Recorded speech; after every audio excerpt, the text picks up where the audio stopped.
So, good evening. I hope everybody is well, and I first of all wish to use this opportunity to welcome you all and wish you a Happy New Year.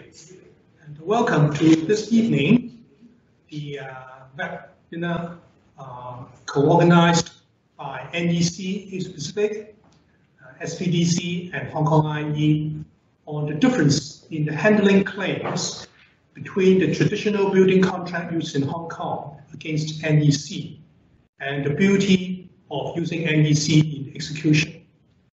So I'm Albert Lau, I'm just doing the introduction. And before I introduce the main speaker, Robert, whom I'm sure you don't need any introduction, but a few housekeeping rules for everybody. And everybody has to be pre-registered with their names for the advanced information. And to get the CPD certificate for the 1.5 hours, you should leave your full English name and email address with an asterisk as a separator in between. So for example, if you're Chen Tai Man, and then your email address, then you will be Chen Tai Man and asterisk with your email address in the Q&A block during the seminar. And the e-certificate will only be available if you have the full details provided and within 1 month following this seminar. And all the personal data provided in the Q&A will be viewed and used by staff members of the Institute who will be involved in the processing of the e-certificates. There will be a Q&A session for this seminar, and you can leave your questions in the Q&A block during the seminar. And the organizer owns the copyright for the content, and the seminar must not be recorded or republished in any way without the prior consent of the organizers. And this seminar includes a feature that allows audio, video, and any documents and materials exchanged or viewed during the session to be recorded. By joining this, you are consenting to such recordings of the materials that are shared on the platform. So this is a sort of basic rundown for tonight. So I'm now doing the introduction and followed by Robert, who will be giving you the presentation for about 40 minutes. After that, then there will be the panel discussion, which will be coordinated by myself and Mr. Vincent Gerrard for about 40 minutes until 8:30 tonight. So just a very brief introduction to Robert GERRARD, the Senior NEC Consultant and NEC Users Group Secretary. I'm sure everybody knows Robert, who is a guru in NEC and have over 35 years experience in setting up and managing contracts, and 25 years of these are using the NEC. He actually is based in Hong Kong, and he got accustomed to Hong Kong now. He just told me just now that he feels cold. Born in UK, I don't think he would be sort of, this temperature should be nothing, but he has been here for so long, he's now accustomed. He's a Hong Kongese now, so he's feeling the cold with us together. And he has been with the NEC Users Group as a secretary since 2006, and he has published a lot of information on the NEC 3 and NEC 4 compared, NEC 2 and NEC 3 compared, John Author and NEC 4, avoiding and resolving disputes, practical solutions using NEC 4 and NEC 3. And he's also an accredited mediator and a DRAD, a dispute resolution advisor. So he has immense experience, and I think he's the most appropriate person to address us on the handling of claims and the difference between using the traditional building contracts and the NEC. So without further ado, I will introduce Robert, who will give you a seminar on this important and interesting topic. Robert, please.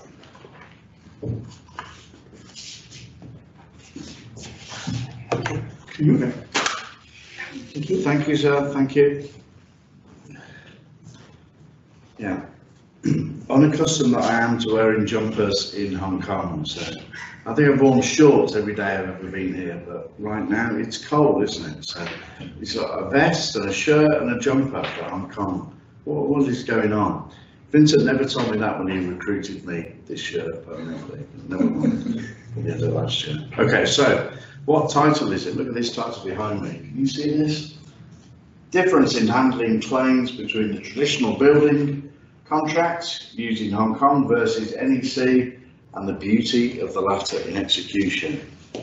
That's quite a title, isn't it? So my recommendation is don't write titles of that length in webinars in the future, wherever you set them up around the world. So I am of course a big fan of NEC contracts. I've been using them since the second edition, that was in 1995, we're now on NEC 4.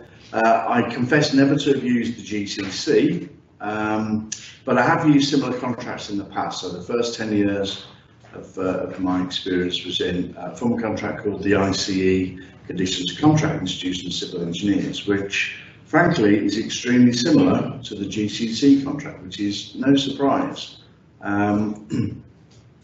So GCC quite traditional, I would say NEC is quite radical in comparison of the two. So we're going to look at this from a point of principle, not detail. It's very interesting, isn't it, that I think the most important, probably two parts of the NEC contracts are early warnings and programme, and they just about fill 2 pages of the contract between them. Yet, when it comes to compensation events within NEC contracts, then that's about 6 or so pages. Why do we have so many more pages that deal with change than we do that deal with risk or risk, sort of avoidance? Question to the drafters, I suppose. Why so much emphasis on change management as opposed to risk management? So, just to be clear, what versions of what contract we are looking at, I'm going to look at the Hong Kong Government General Conditions Contract for Building Works. We'll call that the GCC. That is dated 1999. I think Albert's going to ask me a question later about some recent case law now that affects GCC. Well, that recent case law is 2020, so unless they're visionaries, I dare say the GCC does not take account of that recent sort of case in the UK. Anyway, now there is of course GCC that covers civil engineering works as well. We just picked a form of GCC. There's not a vast amount of difference between the building works version and the civil engineering works version. So we just happened to pick the building works version. The version of NEC, although we call it NEC, we're actually going to look at this. So this one actually is on the slide, isn't it? The engineering and construction contract. NEC 4, dated June 2017 with some new amendments. Back in October 2020, there were a further 4 or 5 amendments that were made to the contract, 2 of which in response to fairly recent legislation in the UK, and some tidying up of other clauses. Now, I'm going to assume for today's purposes, no amendments have been made to either contract. Wouldn't that be a nice world if such thing actually happened? For every dollar I would have in Hong Kong, I would spend 99% of that dollar writing a brilliant scope and the other cent on Z clauses. However, we seem to flick it over, and most of that dollar we spend on amendments to the contract rather than writing a brilliant scope, but never mind. So, as I say, I'm no professed expert, I hate the word expert, but never mind. I'm no expert in GCC, but I have used similar style contracts in the past. Now, I'm supposed to say the beauty of the latter in execution, but I'm hoping you would conclude that yourself. So, this word called claims, these things. So why do we have these things called claims? Let's call them claims at the moment. I've already talked about compensation events, which is the NEC speak as opposed to claims, which is the GCC speak. But let's just generalise at the moment. Let's call them all claims. So why do we have these get out of jail free cards to a contractor? Why have these things called claims? Well, strictly, you don't have to. You could put the risk of so many more things upon a contractor if you so wish to. I'm not recommending that, by the way, but you could do. And contracts are a balance, aren't they? The drafters decide that certain things should remain the risk of the client and certain things should remain the risk of the contractor. So the decision in both GCC and NEC is to draw a line between certain things which the contractor may claim for. Okay, so as it says in the first part of that table, the aim of claims is basically to recompense a contractor for both time and money for certain events that arise during the contract. What events arise during the contract? Well, sometimes the project manager in an NEC contract will give an instruction to change the scope, or sometimes we experience really cold weather. Whether that really cold weather surpasses a 1 in 10 year return average is questionable, but we might find unexploded World War II bombs, as they found in Banchai a year or two ago. We might encounter a pandemic, which we are in wave 4 of in Hong Kong. Things happen, don't they? During the course of a contract, things will happen. Sometimes they're foreseeable, sometimes they're not foreseeable. Certain things in both GCC and NEC give rise to basically a claim being made by the contractor to ask for some more time and or money. Sometimes they'll ask for things that is not covered, not written down specifically. We'll look later, it's up on iPad somewhere, but special circumstances is a provision, is a possible claim for an extension of time in GCC that is not in NEC. So the whole idea is to be clear to a tenderer as to what events may give rise to more time or money being given to the contractor if they should occur. Okay, and as I said, you can change the threshold. So, for example, within NEC, certain ground conditions, if you find them, the contractor may well get more recompense in additional time and or money. But you could strike that clause out. I'm not recommending you do that, but you could strike it out. If you strike it out, then the contract says, whatever ground you find tough, there will be no change to the prices and or the completion date. So it's really a client decision as to how much risk they wish to hold themselves as opposed to give the contractor. And most of this debate about claims and some of the questions after will actually be about risk. What we have with GCC and NEC is 2 standard forms of contract that give risk, that allocates risk to both the contractor and the clients that the drafters think is fair in the circumstances, fair and reasonable in the circumstances. You have the right as a client to change that allocation of risk if you so wish to. You have a right as a contractor to refuse to bid where you think the risk put upon you is too great to bear. You also have the right to price for it. So please do price for risk that comes your way. Please refuse to bid where the risk is crazy. If somebody says you have 1 week to build a 15-story tower, that costs $1 billion, or else I will take damages off you in the sum of $80 million a week, you would say no thank you and politely decline to bid. So nobody's forcing anybody to bid, nobody's forcing anybody to take inconceivable amounts of risk upon them. Every tender from actually a consultant as well as a contractor, you need to carefully consider the conditions of contract that are in front of you and look at those instances that give rise to you being able to claim in its widest sense. So the second point, a contractor cannot reasonably be expected to bear every risk in the standard form of contract, or else the offer would be dramatically different, i.e. I'm suggesting that their price would be exorbitant, a crazy increase in price. If you ask the contractor to take all risk of ground, risk of a pandemic, risk of weather, risk of third-party contractors, risk of just about everything conceivable, then their price would surely be off the scale. Now, interestingly, if if we think we have a contract but we never agree the terms and conditions, but we basically do have a contract but we have never agreed the terms and conditions themselves, well, often, if we have a dispute, either what are the terms and conditions or within a contract without an agreed set of terms and conditions, off we all go to court, and the judge will shout at us and say how bad we are for not agreeing terms and conditions before starting the contract. But that aside, a court will often, according to my memories of basic contract law, allocate different risks to a contractor than you would find in either the GCC or the NEC.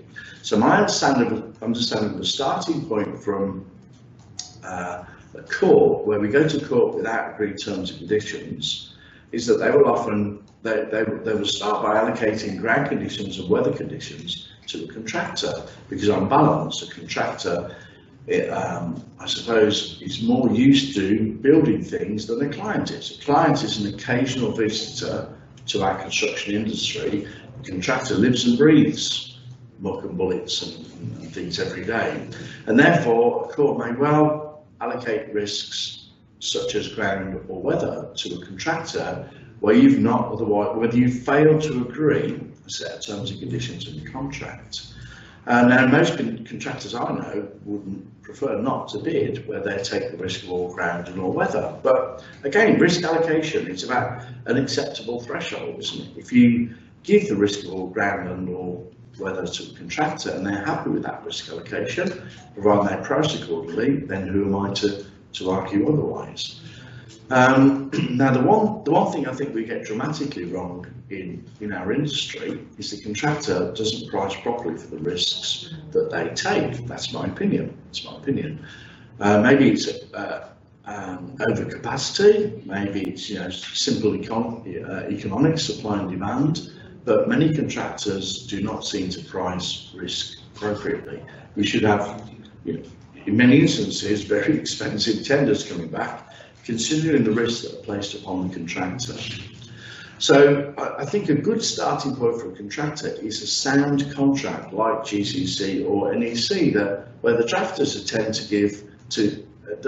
intend to allocate risks fairly to both client and contractor, which might be different to what a court might do if you turn up with a dispute without an agreed set of contract conditions. So what am I saying ultimately? A standard contract is a fair starting point for fair risk allocation, and both of these contracts give rise to what are called claims emerging under the contract. Okay, use different language, but in principle, the contractor may get more time or money for certain events that arise under either the GCC or the NEC. So in GCC, what do we mean by claims? Well, we find that word loosely used in the title measurements, variations, valuations, and claims. So in GCC, in the building contract, we do some measurements. We have a bill of quantities, and occasionally that bill of quantities might prove to be incorrect for some reason. We have variations where we might change the requirement of works required of the contractor. We have valuations where usually every month we'll decide to give, how much the client should pay the contractor. And we have the focus really for today of this thing called claims, where something happens where the contractor believes they are due more time and or money for that event that has occurred. So I'll give claims widest meaning today, because if I don't give it a fairly wide meaning, I'm going to struggle to talk about NEC, because there is no such thing as a claim. That NEC does not use that language. Instead, the equivalent term is called a compensation event. Now, compensation events deal with measurements, variations, and claims, certainly for option B of the ECC. So the closest term we have to a claim in NEC is called a compensation event. Now, NEC lists out compensation events and says here they are in all their glory. 21 of them, I think it is, in the core clauses. Here is a series of compensation events laid down in what are called the core clauses that gives rise, if it occurs, to the contractor getting more time and more money. Similar to the basis of claims in GCC on the left-hand side of the screen. Now, sometimes in GCC, the word claim is used in a negative sense. Thank you very much. I just had something that's just appeared on the desk. That's very fine. Is it warm? Is it, I could do with a cocoa right now or something like that, or a sort of rum in this drink, but that's not going to happen, is it? Anyway, sometimes the word claim is used in the negative sense. So in GCC, it says, no claim by the contractor shall be allowed for the following circumstances. And that typical, I think clause 13.2 is about ground conditions that I can see in GCC for building works. Tough luck for the contractor, no claim for the contractor is for additional payment shall be allowed if they encounter ground which is different to that which they anticipated. You may say that's fair or unfair. It is what it is. Your chance and opportunity to argue about the allocation of risk happens at tender stage. Now, if the risk allocation is too great to the contractor, then don't bid, or bid high, put a fair amount of extra money into your bid accordingly. It's no good arguing once you're in contract, with a tear falling down your face that the allocation of risk is unfair or unreasonable. You should not bid, or you should have bid with an appropriate amount of money for it. So I would say to people, please don't cry foul once you're in contract. Okay, if you have a problem with the allocation of risk, address it at tender stage. Address it by suggesting to the client that the allocation of risk is just untenable, and if it stays as it is, you are unable to bid. And remember, you need to protect your organisation. Contractors bidding and consultants bidding need to care about next year, the year after, and 10, 20, 50 years' time. They cannot gamble their whole history of their organisation of a glorious 100 years on one job, and they guess the amount of risk money wrong, and they guess wrong, and they lose the whole organisation through one bad bid. So people need to be very careful to protect, the good name of consultants and contractors for many years to come. So don't be bullied into, bidding for things that you can't conceivably or reasonably allow for. That's what I would recommend. Now, similar. So I'm trying to do a comparison. You'll get the emphasis of this. I'm trying to compare GCC to NEC. So there isn't really a negative sense used to the word claim in NEC, but you can have what we call negative compensation events.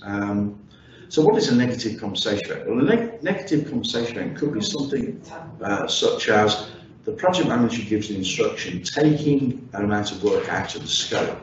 So if we take work out of the scope, then the price should reduce because there's less work for the contractor to do. However, we never bring forward the completion date. In fact, I think that's true to say for GCC as well. We only give extensions of time. We could have some positive body language.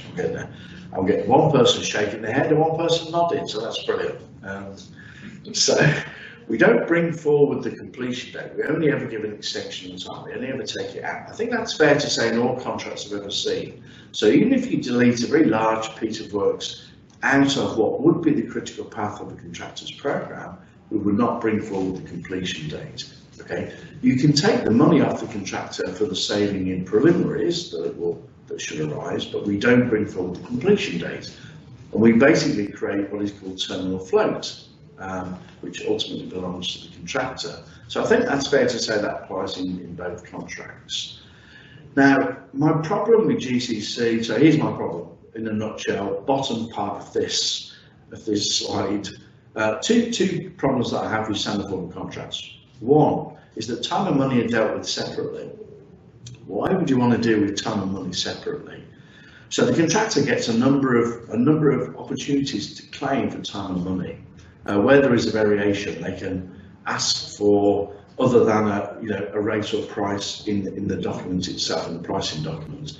They may also say that they've been disruptive, that particular variation is called delay and disruption to some other parts of the works. And they are fairly due an extension of time. And they are properly due some additional preliminaries money as a result of that variation. So when a variation occurs under GCC, then as I see it, the contractor may get sort of 4 bites of the cherry. So what I mean is they could potentially get the additional direct costs of the extra works due to the variation itself.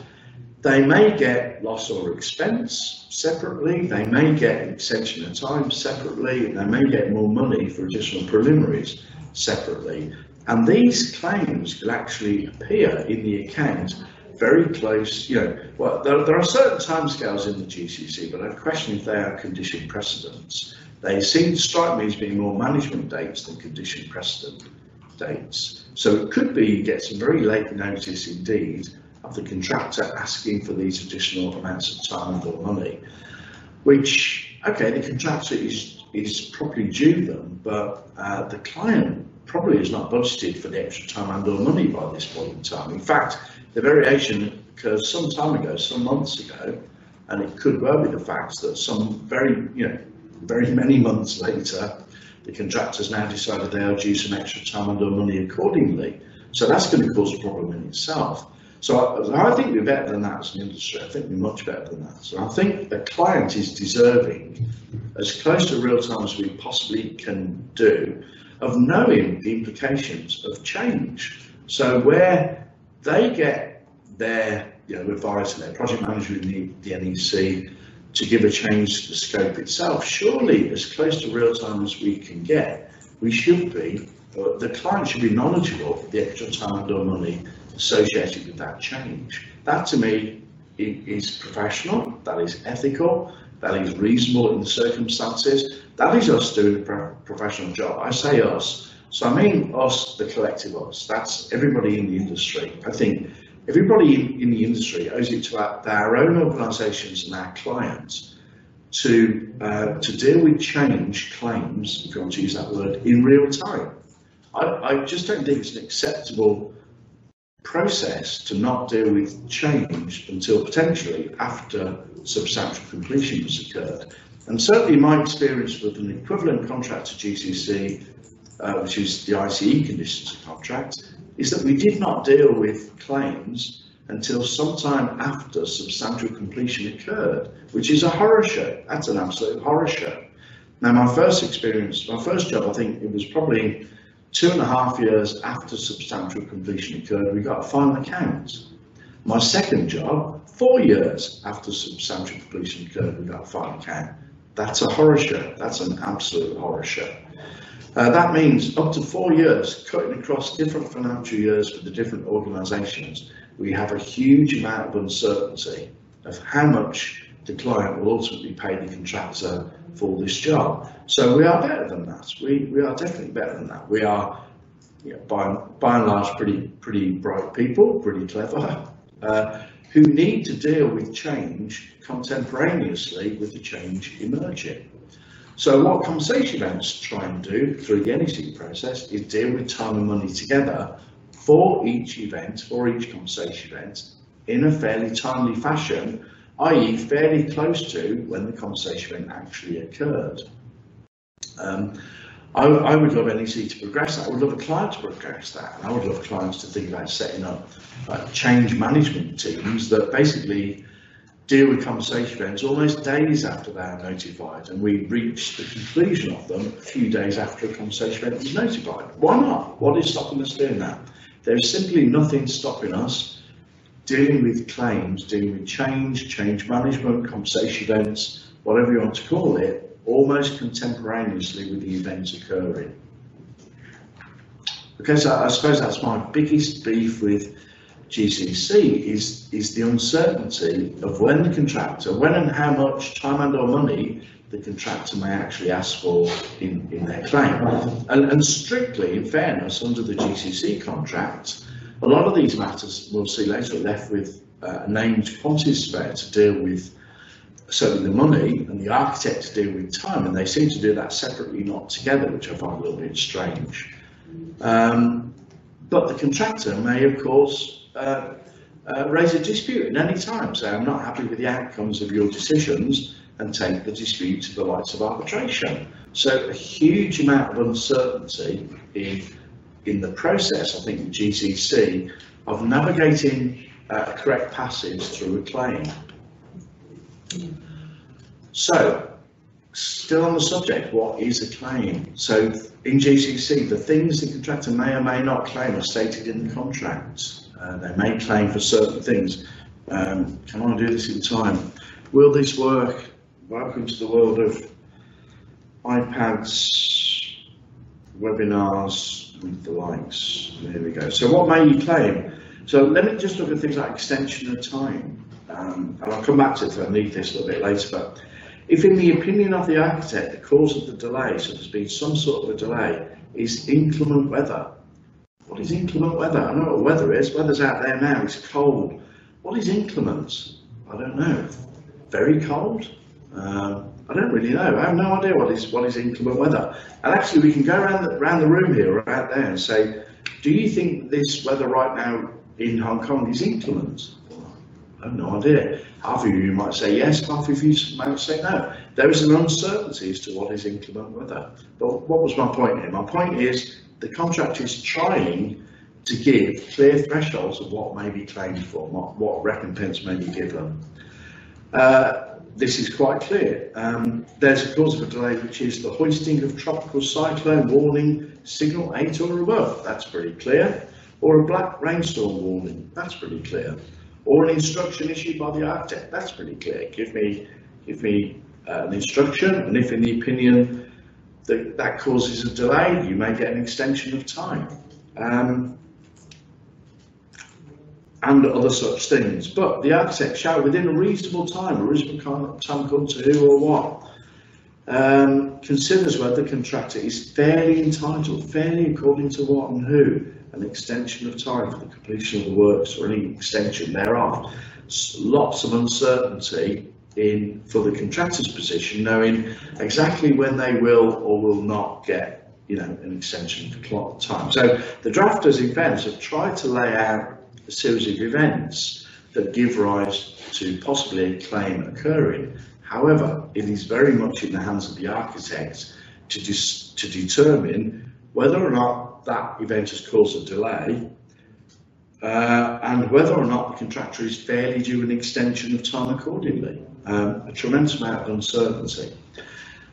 On the other hand, I thought this might work half well, but there you go. Not that I need this, I seem to not be able to sleep for remembering all these clauses, but never mind. All compensation events, or most of the compensation events, let me rephrase that, are stated in clause 60.1 of the ECC, and they're just listed. So, if the project manager gives an instruction changing the scope, it is a compensation event. If a test or inspection done by the supervisor causes unnecessary delay, it is a compensation event. If an event which is a client's liability stated in these conditions of contract occurs, it is a compensation event.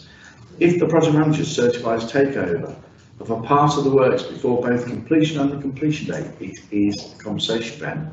So many of these are actually fairly objective. If the event occurs, it is a compensation event.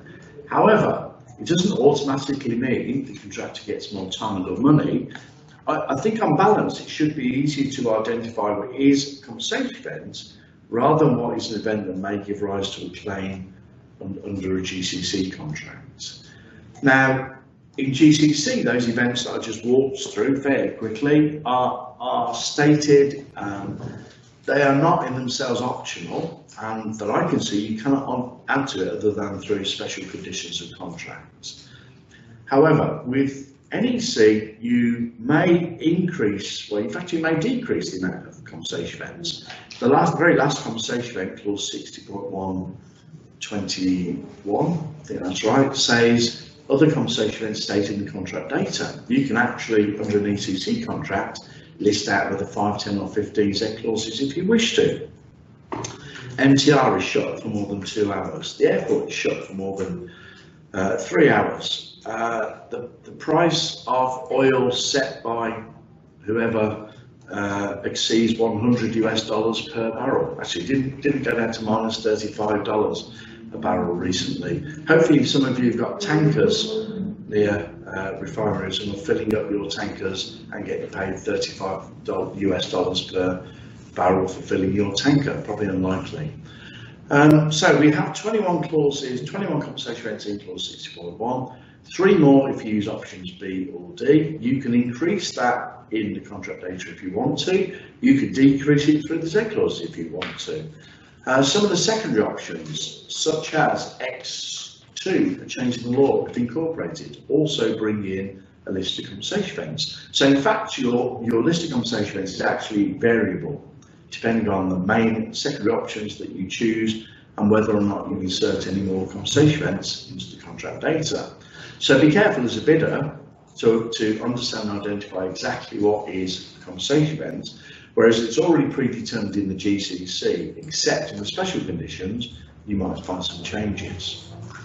So as I say, at the end, the employer in the GCC may increase or decrease that list of claims, or may change any of the descriptions. You might put, instead of adverse weather, or what's it saying? Oh, bear with me. Inclement weather. I'm sure I've seen a stamp on the contract that said exceptionally inclement weather.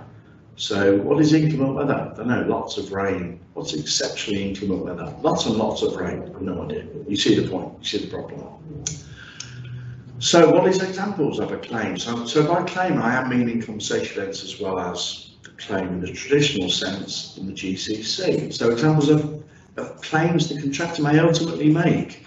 A variation might be valued or seen linked by the quantity surveyor, but disputed by the contractor. Therefore, in essence, it's a claim. We may have a variation. We may have a day work, not a term used in NEC. We may have what's called disturbance to the progress of the works due to a variation. So because of a variation, that causes disturbance to the regular progress of the rest of the works. Now, all of those, well, essentially those three things are all encapsulated where the project manager changes the scope in an NEC contract. Where the project manager changes the scope, then that may cause direct effects on cost or indirect effects on cost. It may cause effects on time. That changing of the scope could cause direct or indirect effects. Back to GCC, we may have disturbance due to late instructions or late decisions, where those decisions, if you respond outside of the due time, which in itself is not clear to me, then a claim may well arise. In NEC, it's that little bit more clear where the project manager does not respond within the period for reply stated. Every time a project manager needs to reply to a communication, they are on the clock. And if they fail to do what they should do within the time stated, then a further compensation occurs, which actually doesn't really help the contractor. But it does make the project manager mindful that all replies to all communications must be done not in a timely manner, but according to the time the contract gives the project manager. Further examples of claim in GCC: disturbance due to late delivery of something by the employer. Similar events in NEC. The client misses a date on the accepted program for the supply of something, which the scope says the client will give you free issue. That I can see, there are no ground conditions claim in the building works version of GCC. Certain physical conditions, if encountered, can cause compensation events to occur in NEC. Okay, so similar but different, aren't they? Not radically different then. So I wouldn't expect anything radically different. You can see things match, sort of, between GCC and NEC. No radical differences of what may be claimed for. However, then it gets a little bit more interesting. So in GCC, we have somebody called the surveyor. It may not be called quantity surveyor, but anyway. They value variations in clause 61 in their opinion. Note the word his as well. We don't use male gender now in NEC, it's all neutralised, which is good stuff, of course. So in the surveyor's opinion, if the variation should be valued using the rates in the contract, then that's the way it is. In fact, there's a very interesting case, I can't remember, Henry Boot and Alston, I think is the case in the UK, where the judge basically says a rate is a rate is a rate. If you get your rates wrong, tough luck, because if there's a variation to the works and the new works are very similar, but in fact, no, let me get this right. The new works are the same as that in the existing contract. A rate is a rate is a rate. You are stuck to those rates. Interesting, those rates in that particular case were high, but a rate is a rate is a rate if the rate is low. So low or high, you're stuck with the rates that you put forward, and they may extend into valuing varied works. They should also be used, they shall be used for varying works that are not of the same character, that are similar, but you shall use that same bad rate as a starting point. That's another problem that I have with standard form contracts. A rate is a rate is a rate. You are promising as a contractor that you will stand by your rates not only for the original works, but also for varied works, which is a heck of a promise, isn't it? I'm sure I would make that as a contractor. Now what we're trying to do is a complete contrast. This is an absolute contrast within NEC, is that every conversation event, we do not revert to using the rates and prices in the original document. We go back to first principles and we establish basically a market rate, a fair rate for each conversation event. So we discard potentially the badly priced rate or price in the original document, which personally I think is entirely equitable. Others may disagree, but you can see a big difference here between GCC and NEC. GCC very much looks to rely upon the rates themselves that are in the document. NEC abandons them when it comes to conversation events and tries to put the contractor in the position they would have been in but for the conversation event. However, I'm drifting slightly because this is about who assesses the claim. So the surveyor looks at the money side. The surveyor ascertains the cost incurred for service events. I wonder how the surveyor actually does that, where the person who actually knows what the costs incurred are is the contractor. How can the surveyor ever determine what the costs incurred by the contractor are? The contractor knows what the additional costs are. How would the surveyor ascertain them? Now, of course, the contractor will furnish the surveyor, but surely the claim itself should come from the contractor, not determined by the surveyor. Anyway, a contractor may also claim a higher rate than that notified by the surveyor. So the surveyor may say, yeah, it's some additional works, it's variation, and I choose that particular rate in there, which is very, very, very low. And the contractor may claim a higher rate. But the contractor is on the clock here because the surveyor will not consider a claim if 180 days after the date of completion.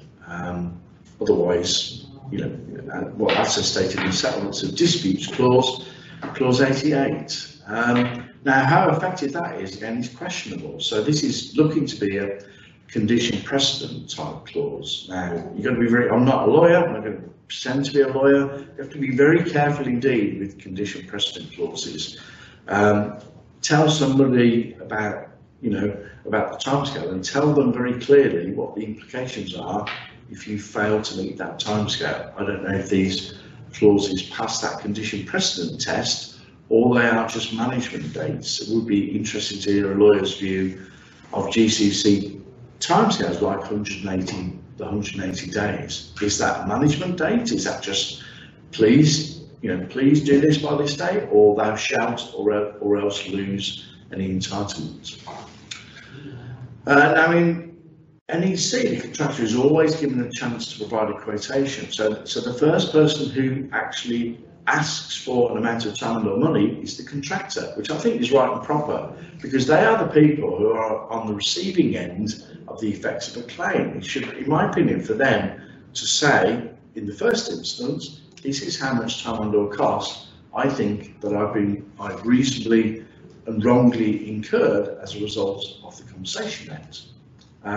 However, the person who ultimately decides whether they agree with that or not is the project manager. And the project manager, as shown in the second line there, is able to determine the conversation event, that the amount of time and or money associated with it, if there is disagreement. If the contractor asks for 100, the project manager thinks it's 10, project manager can ask the contractor to give a revised quotation. If the revised quotation comes back as 100 and not anywhere nearer to the 10 the project manager thinks it is, the project manager is perfectly free to say, right, I will assess that conversation event myself and I assess it as 10. They need to be very careful. The next person who may look after that assessment could well be an adjudicator or arbitrator. And if that person finds that the project manager has not acted in accordance with the contract, there could be problems afoot. Now, the contractor's get out of jail free card if they think they're on the receiving end of a wrong assessment of a compensation event is to pursue a dispute in one of the dispute resolution clauses. I'll put this as option W. This is in fact in the ECC, option W1, W2 and W3. Probably in Hong Kong, the most likely option will be W1 followed by W2. At the moment, because there is no security of payment legislation, W2 should not be used in Hong Kong, so either W1 or W2. So if as a contractor you are on the receiving end of an assessed compensation event that you think is far too low, probably unlikely to challenge one that is far too high, but far too low, you may dispute it formally through option W1. So when do we assess the claim? Well, in the GCC, the contractor is obliged to give notice as soon as practicable, but in any event, within 28 days after the cause has arisen. It doesn't strictly say that, hence the dots, but I've paraphrased. But again, is that a condition precedent? If they give notice within 29 days, is the claim dead? I'm not sure it is. I'm not sure I'm reading that as a condition precedent type clause. Be interested in other people's views. Architect determines within a reasonable time, as I mentioned earlier. What is a reasonable time? A reasonable time, but what if they're very busy? What if the architect is very busy for a year and can't look at it for a year? In fact, I was told it was a contract in the UK, building contracts, where 1 year after the job finished, the architect sent a letter and said, I have reviewed the extension of time provisions. I've found another week for you. Ah, fantastic. Except that the job was finished a year ago. So truly, what benefit is the extra week 1 year after it was needed? In fact, it's more than a year, has passed since the contractor really needed. Now, all it will do is potentially give rise to an extra week's worth of preliminaries being recovered. And if liquidated damages were taken off the contractor, maybe the repayment of that. But really, the contractor needed that week during the contract when the issue arose, not 1 year after substantial or practical completion, which is the JCT equivalent. So we really need to, I think, as an industry, step up and give these changes to the completion date at the time when it's most needed. It is not needed 1 year after the job's finished. Now, interestingly, with NEC, in my opinion, the project manager is actually responsible for notifying most compensation events to the contractor, which is completely opposite to most of the forms of contract. Most of the forms of contract, it falls to the contractor to ask for more time or more money, not the client's representative telling the contractor they are due more time and money. So I would suggest 90% of all compensation events arise in NEC contracts because of the project manager changing the scope, and therefore, if you believe that statistics, 90% of all compensation events should be notified by project manager to the contractor.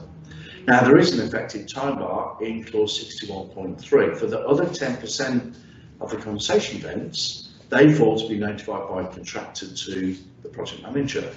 Now, there is, I know of no lawyer that says this is not an effective time bar. In clause 61.3, it says if you notify a compensation event more than 8 weeks after becoming aware of it, it's time barred.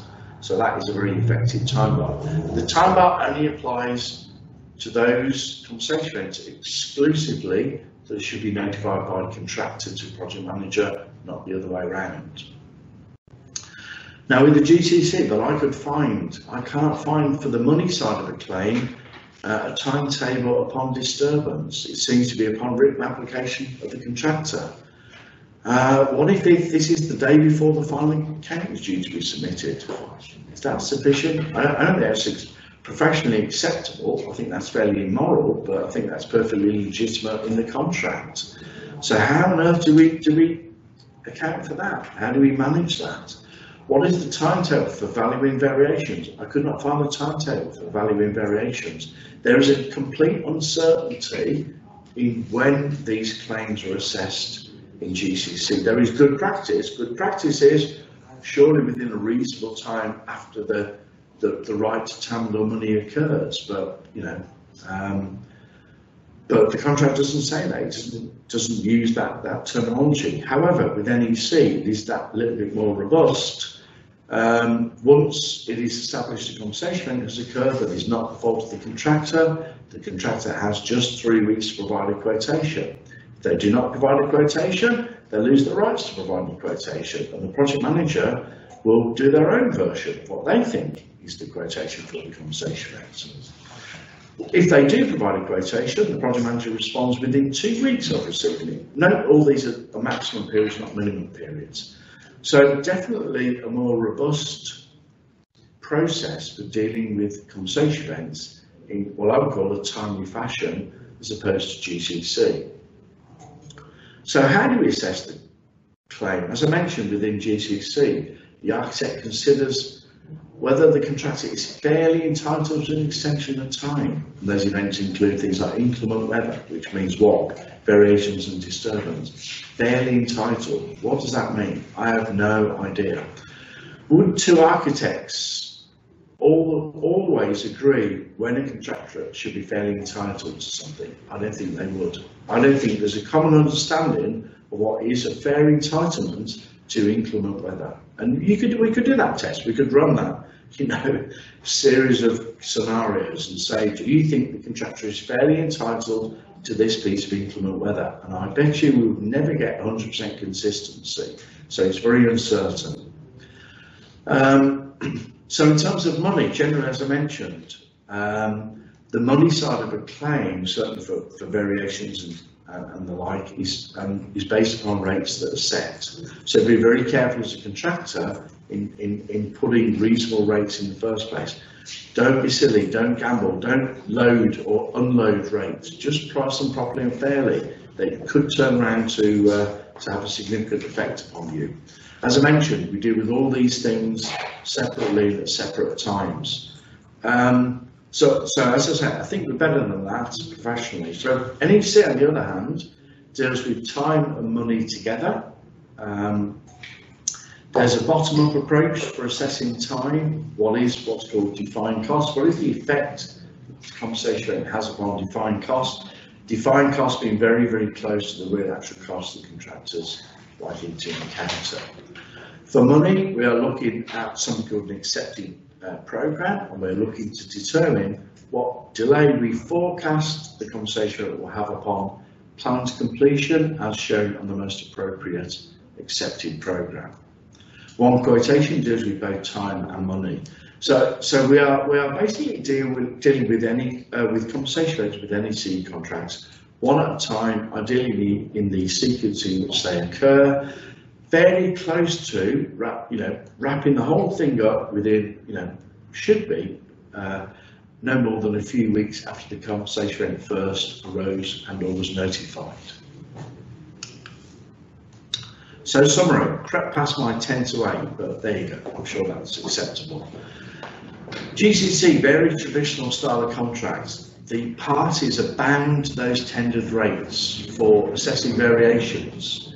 Highly risky for both parties. How many people do significant sensitivity analysis of the rates in GCC contracts? All of this seems to be done in hindsight. Hindsight is not a good way for contract management. We are better than that. We should be doing proactive contracts or project management, not hindsight management. You are most likely to have a significant lapse in time between the event arising and receiving recompense, receiving monies for the effect that event has on the time and cost of the contractor. That I can see there is zero collaboration whatsoever within GCC contract when it comes to assessing time and money. Quite distinct partitioning of a contractor, architect and surveyor. I cannot even find where the architect talks to the surveyor, let alone talks to the contractor. So of what certainly Development Bureau are wishing to achieve here, where we're trying to drive an industry based upon collaboration. We're collaborating here today with all these different bodies. We are trying to bring, trying to professionalise the industry and bring these fragmented parts together. I find on balance there is complete uncertainty in the entire process. Were I a contractor, I'd be very nervous to submit the price for GCC. think very carefully about the risk that is placed upon you, about how these rates and prices might be used in anger against you in time. NEC is therefore not traditional, it's quite radical. It is trying to compensate the contractor fairly for the time and cost effects that the event has upon them. Now, we are doing that on generally a forecast basis, foresight, not hindsight. And it is mostly intended to be done with foresight. A real challenge to us is a cultural challenge. How many of us are comfortable using foresight rather than hindsight? We seem to have all been brought up, trained and used contracts that steeped in hindsight. Now this contract comes along and asks us to use foresight, very different proposition. The intention is that in fairly close to real time, we process each conversation event we get from start to finish in good time.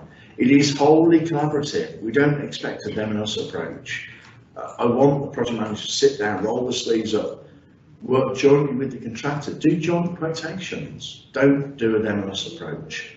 It is a pretty robust process, but there is no certainty of outcome. I cannot guarantee you that the NEC approach is cheaper or quicker than the GCC. In fairness, we start by saying they're similar in the events that give rise to claims. They really should be fairly similar in the outcome of each of these processes. We just have a different way of achieving a common goal. I think there's a lot of finger crossing done by the contractor in GCC. They hope they get a reasonable surveyor, they hope they get a reasonable architect, they hope things go fairly well. In fact, they probably hope there are no claims, because if there are claims, they will do this, they will cross their fingers. And it's not clear to me, in some instances, how the surveyor and architects go about deciding things. Lots of risks seem to sit with the contractor, their prices, and therefore, if I were the contractor pricing GCC, I personally would price this significantly higher than I would do an NEC contract. Significantly higher, particularly the target cost contract. Far more risk seems to me to sit with the contractor in GCC than it does with NEC. Therefore, the price should be higher. Just how does, ultimately, so the professional job of the architect and surveyor is to keep the employee informed of the likely completion date, the likely final price payable to the contractor. Just how do you do that? How do you do that when you've no idea a contractor is preparing a claim that it might arrive on your desk at some point in the future? Just how do you keep the client, the employee, informed of such things? Within NEC, the contractor has a chance to demonstrate the effects. We look at these things one at a time. They're not huge claims, they're conversation events at a time. We may, of course, have mini fallouts, but there should be a mini fallout. I think on balance, I'd much rather have lots of little conversation events than one large claim from the contractor. That's my opinion. I think on balance there's a more equitable balance of risk between the parties, and that should result in lower prices and shorter time periods on the programme. And as I say, the one at a time conversation rate should give a better handle on the final amount payable. The project manager, which could be a combination of architect and or surveyor, is of course obliged to keep the client up to date at all times the final price payable. What the tender total is that point in time. That's far more important. What is the final price likely to be paid from the client to the contractor? That should be uppermost in our minds at all times, whichever contract we're using. So on summary, Ian, here, which contract do you think on balance is likely to lead to agreement and not disputes? You can decide that. You guys decide that. It's not straightforward. Why do we have 6 pages of conversation clauses? Because change management is not easy. It's, I think, the most difficult part of the entire contract. Change management is very difficult indeed. The most difficult part of the contract. But you can decide the first question. These are questions back to you guys, and you might have questions back to me as a result. Which of these 2 contracts on balance, GCC or NEC, gives us a better understanding of the difference and sometimes conflicting needs and interests, and therefore a chance to focus on alignment? How do we know what contractor has suffered where they're asking for a sort of a disruption type claim in GCC, but we do know within a fairly short time with NEC, and you get to see it, you can challenge it, of course you can challenge it. These things will emerge in GCC, these things are in your face in NEC. Ultimately, we're, thinking from the taxpayer perspective of Hong Kong, which of these two contracts is likely to lead to a better outcome? The Development Bureau has chosen to use NEC for a reason. That main reason is to, to create collaboration. But generally, I think it also has the taxpayer in mind. It wishes the taxpayer to pay less money for our construction contracts than they would otherwise do with GCC. Otherwise, frankly, if I'm honest, there is simply no point using NEC. If it doesn't lead to the taxpayer paying less, and it doesn't lead to greater collaboration, which is a much more enjoyable and rewarding approach, then what is the point of using NEC? In fact, if it costs the same or more, then we should revert back to GCC immediately. Don't take that as a threat, by the way. And we need to prove this, don't we? We need to prove that NEC actually works, that results in, safer, more efficient, more productive works that cost less and/or take less time, where individuals, all of us, work less hours, ideally, have less stress, have more hair as a result of it, and are not, are not bullied, are not stressed out. There's a human consequence to claims. That's something I'd like you to think about.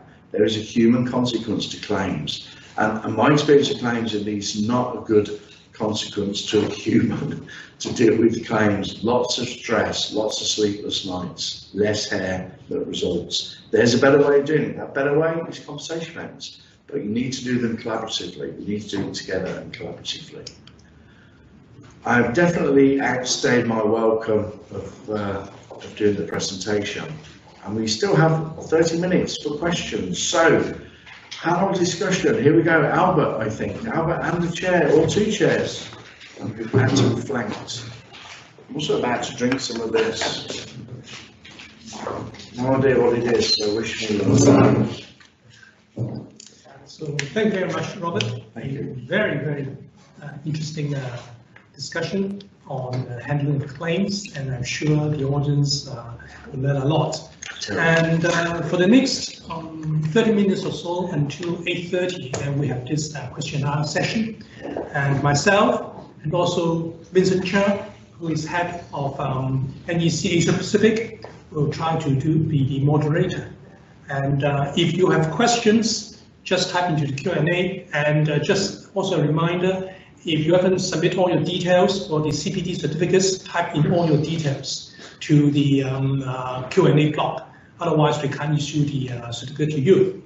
So, can we get the questions bigger? Is there any chance of getting those? As I get older, not only does my hair fall out, but my eyes stop working as well. My knees hurt. So I really haven't got a lot going for me. Okay. If I were an animal, these two would have me put down probably now. So, no. We read it for you. No, we'll read for you. Okay, we'll be your eyes. So, sort of see. Perhaps I'll just also be interested to know that, Robert, that there are lots of sort of nowadays on this modular integrated construction, MIC, both in Hong Kong as well as even the UK, etc. So everybody is talking about that with the obvious advantages in safety, quality, and minimization of time and money, etc.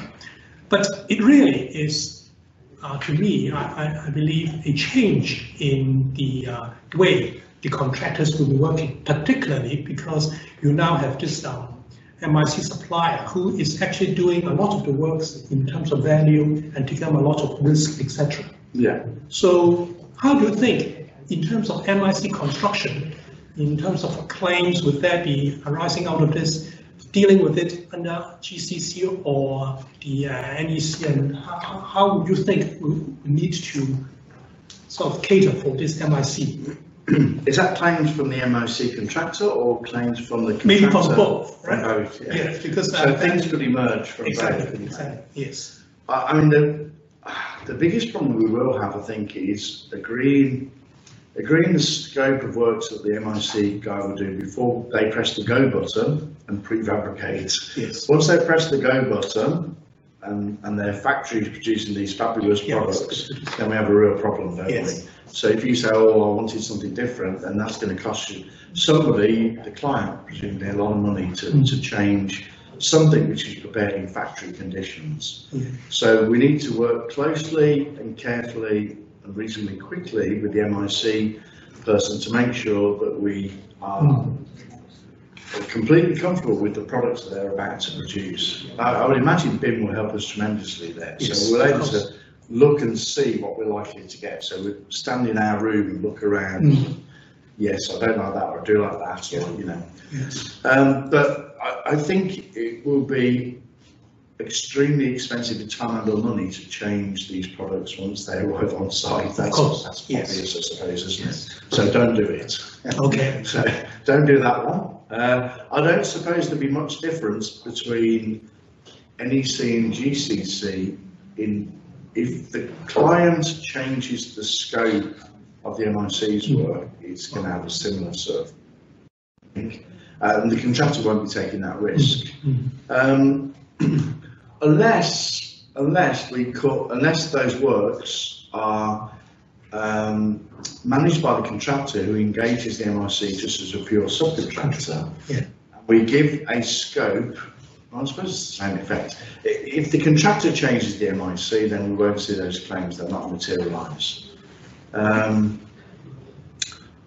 if the MIC person themselves delays, that's the point I was going to. In a not a nominated subcontractor situation, a domestic subcontractor, if the MIC supplier is late, that's the contractor's problem. So that's how both contractors will deal with it. So I suppose we're dealing with all the different things that could go wrong. They're fairly similar basis for dealing with them. So I don't think there's going to be what is the ultimate question. Possible claims. If we choose to gamble and change the scope of that, that's very dangerous once the button's been pressed and these things are being produced. So what do you think of that as an answer? Okay, good.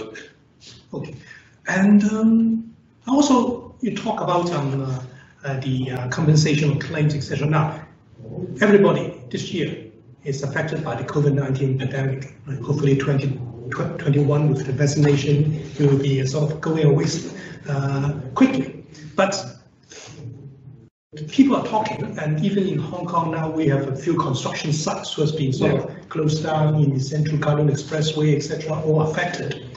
So, what is the claim that you will be envisaged? For example, people are talking about force majeure, but then in the common law system, there's no force majeure, right? No force majeure in GCC. Right. So how do you think this with the COVID-19 in terms of this claims? How do you think? Well, I was looking at this earlier. So in GCC, certainly there's an extension of time. If in the opinion of the architect, cause of the delays, this is clause 50. The cause of the delay is any special circumstance of any kind whatsoever. Then the architect shall, within a reasonable time, blah blah blah, consider if the contractor is fairly entitled to an extension of time. Any special circumstance of any kind whatsoever. So to me, the closest fit under GCC is that special circumstance. But is it such a special circumstance in Hong Kong in wave 4 of a pandemic? A pandemic is a pandemic, and a pandemic, in my little head, means that it goes around the world like that, which is why we're in wave 4. It's a pandemic. So, when it first came, well, of course, wave 1, and when WHO said it's a pandemic and we all panicked, etc., then that clause, I would suggest, if it did have have a delaying effect, you would say, yeah, well, that's a special circumstance. But wave 2, 3, 4, and you're very optimistic, I'm less optimistic. I'm going to go to wave 5, 6 and 7. Oh dear. Well, of a diminishing effect, as different Australia, things like that, you know. And some people will refuse the vaccine, so you're not going to vaccinate everybody. We'll just keep going until the entire world is vaccinated. I fail to see how you can vaccinate the entire world. Yes. Unless you hold them down and vaccinate them, which is going to take some effort, then this thing's going to carry on. So I can foresee in the future, for next year, this thing carrying on and on. So is that a special circumstance of any kind? I'm not so sure it is. However, you're right to be optimistic and say because of the vaccine, then surely things should have a dramatic positive effect. And I would subscribe to that. They'll have a dramatic positive effect.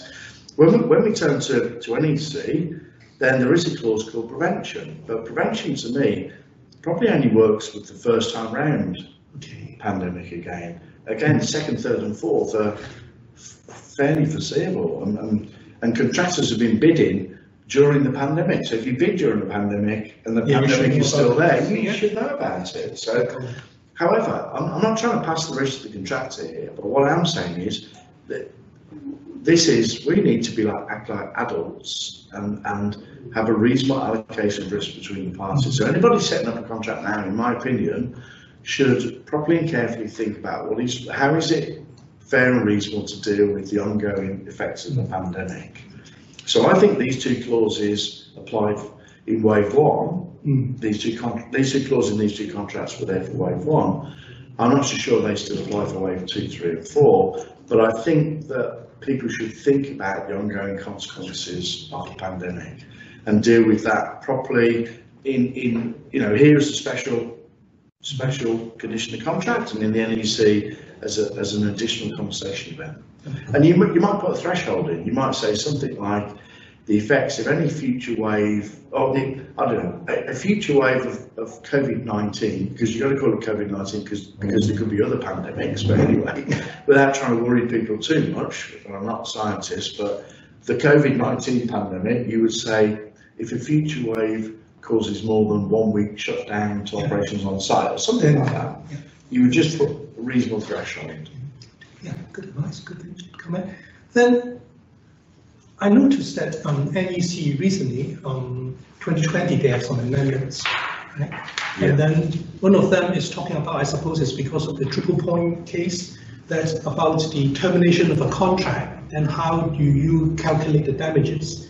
And then they have now, after the termination, and completed work will be only general damage, you can't use the liquidated damage, etc., etc. Yeah. What is your view? And I suppose things may still be changing, particularly if they go to the Supreme Court, right? You would presume so. So let's look at that particular. This to me is a risk. It's a risk, isn't it? So yes. I've never thought about this before. If I'm quite honest, I've never encountered a project of this nature. I've never heard of anything like this. It's something that was sprung upon me, and I never contemplated the fact that if there is, let's say, termination because of contractor default, then they are potentially still on the hook for delay damages until completion of the project occurs. So they have to wait for some other contractor to come along and be appointed to finish off the works that they were terminated from because of their wrongful acts.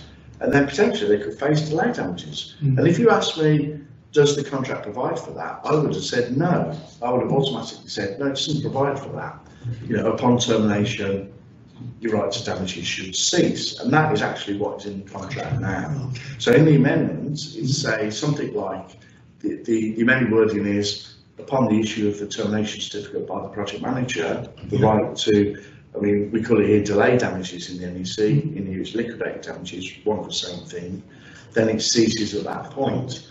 However, through the termination clauses, if it was termination because of, let's say, breach by the contractor, so wrongful, something wrong that the contractor did, you may be able to recover the additional monies it will cost you to get the contractor to come in and finish off, but not also to cover the delay damages. However, if you wish to recover delay damages as well as other costs, then suppose you can do it. Yeah. But you need to write it into your contract. So if we go back to risk, I started talking about risk earlier. What is the risk? What is the likelihood of a contractor, effectively, the contract being terminated because of wrongfulness by the contractor and damages being taken from the contractor? What is the likelihood of that? Personally, I've never been involved in a contract where we've thrown the contractor out. I've been involved in a contract where there's been termination, like a recent one with a client for Carillion in the UK, where the contractor went insolvent. So then you have termination, but that's not wrongful, by the contractor. So to me, it's there's a lot of pressure, a lot of attention on this by experts in this field and journalists. But what is the likelihood of this happening? Okay. I'd rather we spend our money writing better scopes than worrying about this. Spend the 99 cents. Let's spend 99 more cents writing a brilliant scope. Let's involve NIC and let's sort that stuff out. Let's not worry about these things. However, if you took that and took my advice and ignored this, then you'd probably sue me for negative advice, because we can't cater for everything, can we? I mean, ultimately, do we sit here and discuss little green men from Mars? How do we know they're green? We've no idea. How do we know they're men? We've no idea. But and as for GCC, well, that's 1999. That case was 2020. That I can see. I couldn't really find an answer to the question here. It appeared to me that the liquidated damages stopped upon termination, is what it appeared to me. Yes. But don't take that as, I can't give legal advice, but definitive advice. I was struggling to find my way around the contract to see what happened there. But to me, this is a risk item that you put on your project risk register, that you say, damages and losses in connection with termination caused by wrongful doing of the contractor. And if you think that merits $100,000 worth of expert advice, go spend $100,000. Or give it to charity, actually. I would give the money to charity. Okay. Rob, we use the word claims and compensations events being used interchangeably today. Could you highlight the key difference between the two from the perspective of proactive contract management? We know it's different. If there's any mechanism in GCC or NEC that could prevent claims or compensation events from arising, there's no perfect word. So for a proactive contract management, I personally, sorry GCC, but I do not think it's proactive contract management. It's hindsight, hindsight contract management, wait and see. And I think the contractor does this. They sit and cross their fingers and hope they get fair recompense in time and money, which I think we're better than that. I think as an industry, we've moved on, we're better than that. So the NEC is far more proactive. However, you still might do that as a contractor, because you still might not get a great ECC project manager, or you may not recover the money all the time that you think you are due. It's not a foregone conclusion. So I'm not trying to suggest that you get more time and money through NEC. In fairness to both contracts, we're trying to give the contractor the right time or money, the right time or money that they're properly due under the terms of the contract. That's all we're trying to give the contractor. NEC is far more proactive. I don't think GCC is proactive. I would love to say that the end product of both contracts is that the contractor will get the same amount of time or money. It's probably not the case. We'll never prove that, will we? But in fairness, the drafters of both are trying to give something fair and equitable in the circumstances. What I started by doing is giving a list of events and saying, oh look, they match fairly closely to each other than ground conditions in the building one, where tough luck contractor, good luck guessing what the ground is, but other than that, they match quite well. Now, your second point about the prevent claims, How you prevent claims? Wow. Well, write a brilliant scope in the first place. Don't change it once you're in contracts. Good suggestion. Do the things as project manager, client, or supervisor that you promise you would do, and that will prevent all the compensation events occurring. Do an extensive site investigation. I think you have a moral duty, if nothing else, as a client, to know what is in your ground, your site. Know what's there. You know, well, we don't want to find voids and a contractor's guy falling into the void and getting injured or worse. We don't want that. We don't want to find asbestos that we should have found in an asbestos survey. We don't want to find things. Surprises. We don't want surprises. We don't want surprises. So do more advanced works. Do some extensive site investigations. Most contractors I know are not good at predicting the future. They're not crystal ball gazers. They're not good at telling us the lottery numbers. Otherwise, we'd all be rich. But the other prevention thing is that you do have condition precedents, time bar clauses in NEC that I don't believe are present in GCC. So this is something that happened with NEC 3. We took legal advice to say that all the dates that we had in the contract, which were written similar to GCC, are just please will you do it by dates rather than had teeth. There was no teeth. So I'm not convinced there is teeth in the GCC, but there is teeth in NEC. So whilst I'm lauding NEC saying how good it is, there's some teeth in there. So contractors need to, in good time, notify those compensation events that they must do, or else, sorry, but they're not a compensation event. Early warning. Please give early warnings. Yeah. Next question. Okay, thank you. So modular construction is a hot topic in Hong Kong today, as Robert said. What would be your view on the use of nominated subcontractor or named subcontractors for procuring the MIC works? Is there any advantage of using the engineering and construction subcontract, which is the same, within the same NEC series for procurement purpose? Well, I think you definitely should procure certainly the MIC guys on NEC contracts. I would definitely do that.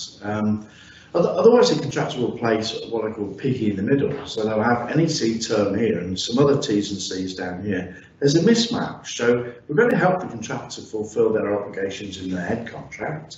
So I would definitely use NEC forms of subcontract for the MIC person. Now, as for nominated, we don't do nominated subcontractors within NEC contracts, and there's a whole history of how bad nominating subcontracting can actually be. And even in GCC, it seems to me that the risk of failure of performance of the nominated subcontractor sits with the employer. So don't use nominated subcontractors. And if you have lots of nominated subcontractors, why are you bothering to use a contractor? You might as well be the contractor yourself and manage your own nominated subcontractors. Not a fan of nominated subcontracting. I did read an article by a lawyer not too long ago who suggested that if you put one company in the scope, say you shall go to this company, then that would likely be deemed nomination in disguise, even if you've not called it a nominated subcontractor, because the contractor has no choice. They must go to that firm, and if that firm goes out of business, it then becomes impossible to actually provide that part of the works, which must be a client risk, because you've now got an impossible contract. I cannot get that organisation to do that part of the works because there is no organisation in the world who exists. So, huge risk, I think, with nominated subcontractors. I think what we'll see is contractors aligning with MIC subcontractor suppliers. I think you'll see a good integrated. What I want to see is contractors bringing integrated supply chains to the table and say to clients, look, we've worked with this designer, with this supplier, with this subcontractor before. We've built some magnificent hospitals, we've built some magnificent schools. We know each other inside out and each other's businesses. We work very well together.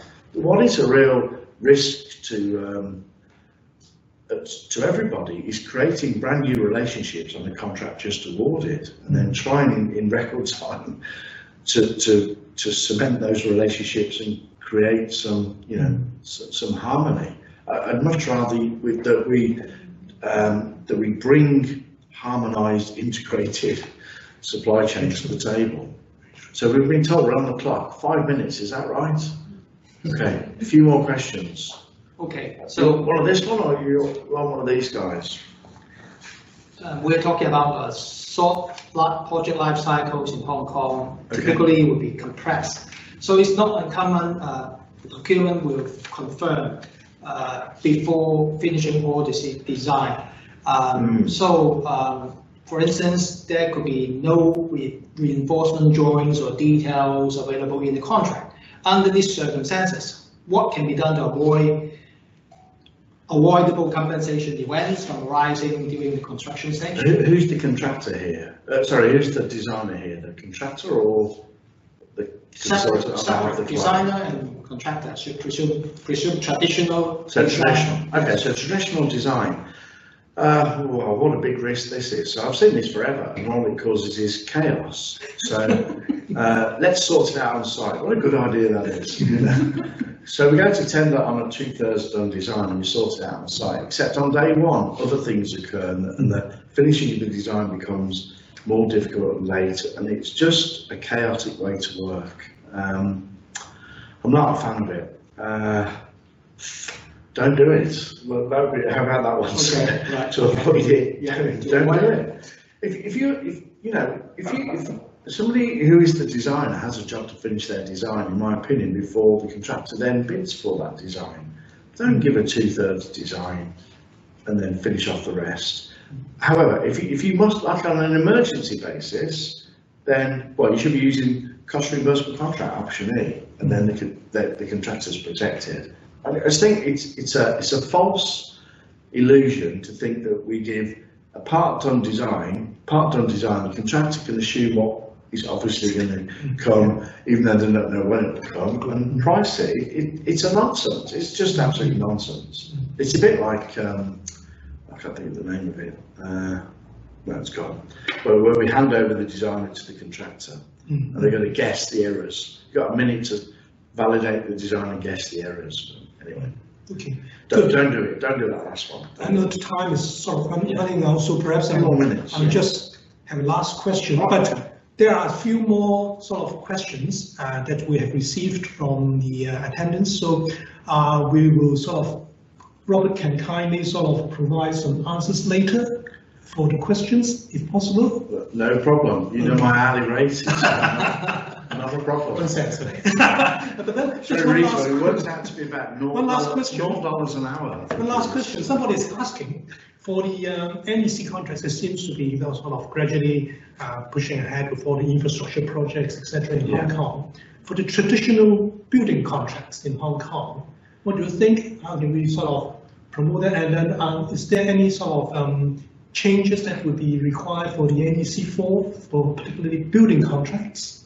Not a single change, I think, after the contract, but a change in here to the people managing those contracts. Different attitude and mindset. So the architects, so it's quite obvious, isn't it? In the GCC contract, the architect's got their role and the surveyor's got their role, and it doesn't seem particularly integrated to me. Now those same two people can be the project manager in an NEC contract. So the project manager isn't always one person, it can be a group of people. I want people with complementary skills to be, to do some outstandingly competent contract management.